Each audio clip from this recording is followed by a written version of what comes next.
आज 25 डिसेंबर मनुस्मृतीचा दहन दिवस.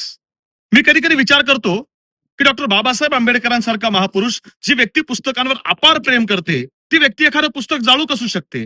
कारण ही व्यक्ती अशी आहे की ज्या व्यक्तीनं स्वतःला राहण्याकरता नव्हे तर पुस्तकांकरता राजगृह नावाचं घर बांधलं. ही व्यक्ती अशी आहे की जगातला सर्वाधिक पुस्तकांचा वैयक्तिक संग्रह हा डॉक्टर बाबासाहेब आंबेडकरांकडे आहे. आणि अशी व्यक्ती जर एखादं पुस्तक जाळत असेल, याचा अर्थ असा आहे की ते पुस्तक जाळायच्याच लायकीचं होतं.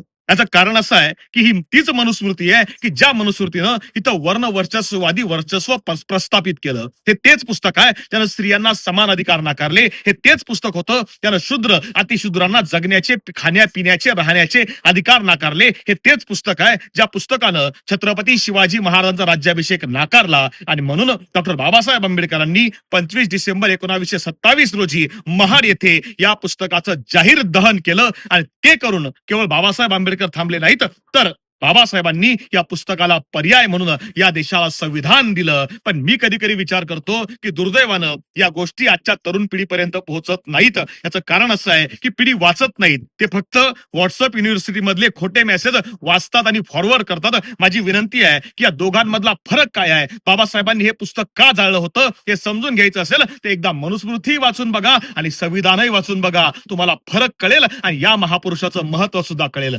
धन्यवाद. जय शिवराय, जय भीम.